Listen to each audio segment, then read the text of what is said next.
Welcome back, Capital F football fans, to the O&O Sports YouTube channel. Today, we are taking a look at some of my best bets for the 2026 college football season. If you have not been paying attention, FanDuel recently dropped their preseason win totals for each team in the FBS. Today, we're going to be looking at a few of those, which overs I might like to take and which unders I might like to take. But first, as always, be sure to like and subscribe. It helps me out a ton. Drop a comment on what you think of some of these teams are. Let me know what your favorite bets are going into this season in the comment section down below. And without further ado, let's go ahead and jump into it, starting with none other than the Florida Gators. Their preseason win total, according to FanDuel, all of these are of course going to be according to FanDuel, is 7.5, and their implied probability on the over 7.5 is 46.3%. The under is 58.7%, which means FanDuel is heavily favoring the under here. But in 2026, I like Florida to be a lot more measured now with Summerall at the helm. I think their offense going into next season has a much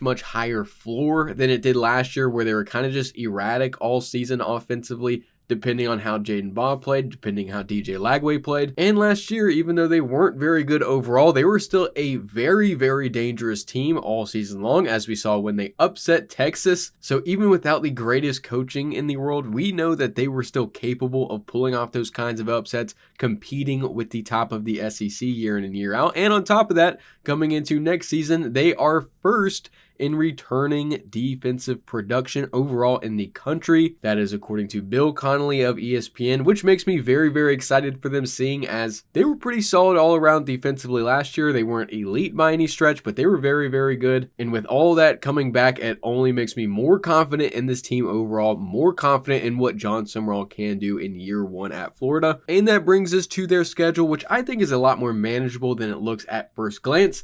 Their first 6 games are FAU, Campbell at Auburn, who undergoes a regime change in their own right, Mississippi, or I guess I should say Ole Miss at home, who also undergoes a regime change, at Missouri and South Carolina. And through that stretch, it isn't completely out of the realm of possibility that they go 6-0. Realistically, probably 5-1 or 4-2 in that stretch, but there is absolutely a scenario where they can go undefeated, seeing as that's not the most difficult schedule, at least through the first 6 games that I've ever seen. But it does get harder after that. At home, they have Oklahoma and Vandy. On the road, they have Kentucky and Florida State. And at a neutral site, they have Georgia. So like any other SEC schedule, it's probably going to be very difficult, but I like the balance of it. I like the first 6 games. I think they can get a jump start in those first 6 games that carries them through the rest of that season. And like I've said a number of times throughout this offseason and before this offseason even, I'm very high on John Summerall. And if we just look at his history, he was hired in Tulane in 2024. In that first season, Tulane had a 7.5 preseason win total. They play in the American Conference, which is one of the best conferences in the group of 5. And they ended up beating that, winning 9 games in their first season with John Summerall. I am going with the over 7.5 win total here, which FanDuel has at plus 118 odds. I really like the value of this. I really think, given maybe one upset, they are more than capable of pulling off this win total in 2026. And after them, we are taking a look at the Tennessee Volunteers. Their preseason win total in 2026 is also set to 7.5,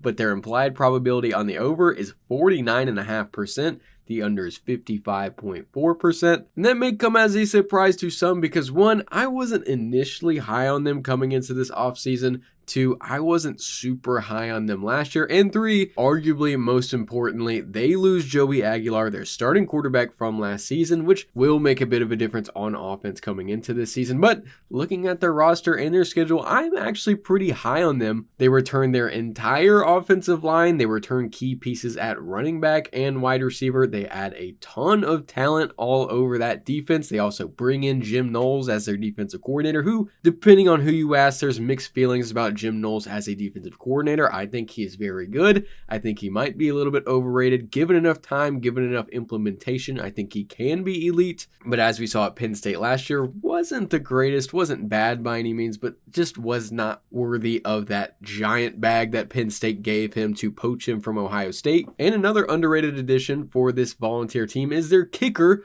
Cooper Ranvier. Last year, 84% 19 of 20 from kicks from 20 to 49 yards, which is very, very efficient. I forget Tennessee's kicker's name from last season, but I believe he was in around the 70% range. So a giant step up here if he can produce at the level he did last year at Louisville. And on top of that, pretty favorable conference schedule, all things considered. On the road, they face Arkansas, South Carolina, Texas A&M, and Vanderbilt. At home, Texas, Auburn, Alabama, Kentucky, and LSU, which is huge because the worst part of their schedule all is coming at home. Obviously, bringing a lot of those difficult matchups into Neyland will give them a much, much better advantage that they wouldn't have going on the road. And their away schedule, I'm not super high on any team particularly. South Carolina and Texas A&M probably the most. Vanderbilt is in a transition year without Diego Pavia. We'll have to wait and see on them. Arkansas, not so much. So like I said, very, very favorable schedule. They have a good home split in that matchup, but maybe the most important game overall is at Georgia Tech in week 2 in the out of conference. Obviously, Brent Key and Georgia Tech lose their offensive coordinator to the team I just talked about, ironically, Florida. So they are in a wait to see also there. They also lose Haynes King. They lose a few other key contributors on offense. So it is a winnable game, albeit on the road in Atlanta at Georgia Tech. But I am still going with the over for Tennessee in 2026, over 7.5, which is still at plus value on FanDuel, plus 102. I really like those odds. I am hammering this going into 2026. And after them, we have the Texas A&M Aggies. Their preseason win total is 8.5. Obviously, they're coming off a program high in recent memory of making the playoff last year, Marcel Reed being in the Heisman conversation.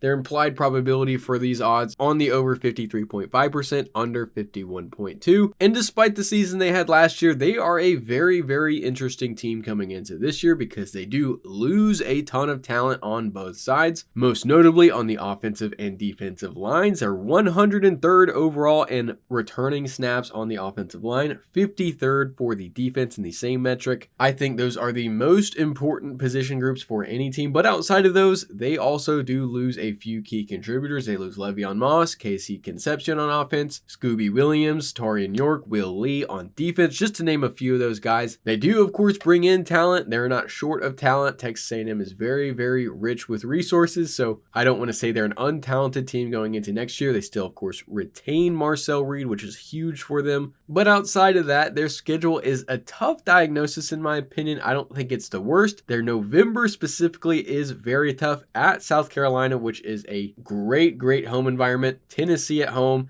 At Oklahoma, another difficult environment to play on, and then Texas, their rival, who they lost to last year. They also have Arizona State at home in the non-conference, which it is a home game, but that is a very difficult squad to go up against. Wouldn't want to see them in the out-of-conference if I was an SEC team. And on the road in conference, they play LSU, Missouri, and Alabama as well, so it's not the worst overall, but definitely pretty difficult. That away schedule specifically is very brutal, so despite that, I still believe Mike Elko has his team trending up. I don't think they quite reached the level they saw last year. I don't think they end up making the playoff. I think they could win 8 games this year, but that is about where I cap it off. So I'm going with the under on the 8.5 wins at minus 105 odds. And this one isn't super tough in my opinion. I definitely think they take a step back in multiple areas, seeing as what they lost going into next year. And last in this video, another team I have talked about previously, it is the South Carolina Gamecocks. The Gamecocks preseason win total is 6.5, and their implied probability on the over is 45.9%, under is 59%. So Vegas really thinks that they are going to win 6 or less games this year, but they are top 5 overall in the country in returning production. Like I've talked about before, they add elite pieces on the offensive line. They upgrade at the skill positions, in my opinion. They do undergo a slight rebuild on the defensive line, but they still have Dylan Stewart, who will demand a ton of attention from offensive line coaches, from offensive coordinators, which will obviously help that defensive line a ton, no matter who they have slotting in to start the season. And the biggest thing for South Carolina is Kendall Briles. I don't think they become an elite offense by any means bringing in Kendall Briles, but I definitely think they take a step up, take a step in the right direction, and I think Kendall Briles is able to maximize Lenora Sellers' play as a quarterback. On top of that, their schedule is pretty lenient on the road: Alabama, Florida, Oklahoma, Arkansas, and Clemson.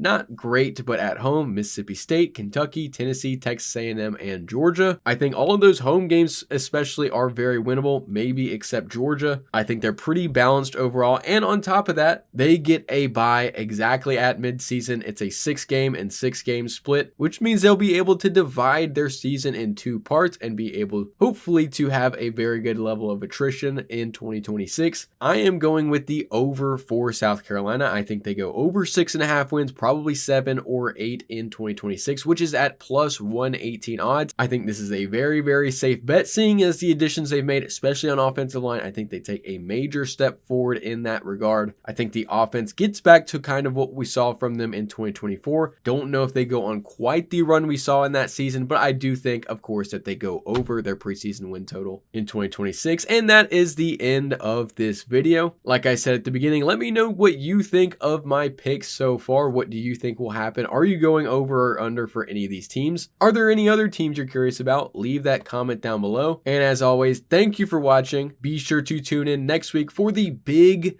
10 best bets. I am bringing that to you absolutely free of charge, so go ahead and put your pocketbooks away. Be sure to tune in next week, and I will see you there.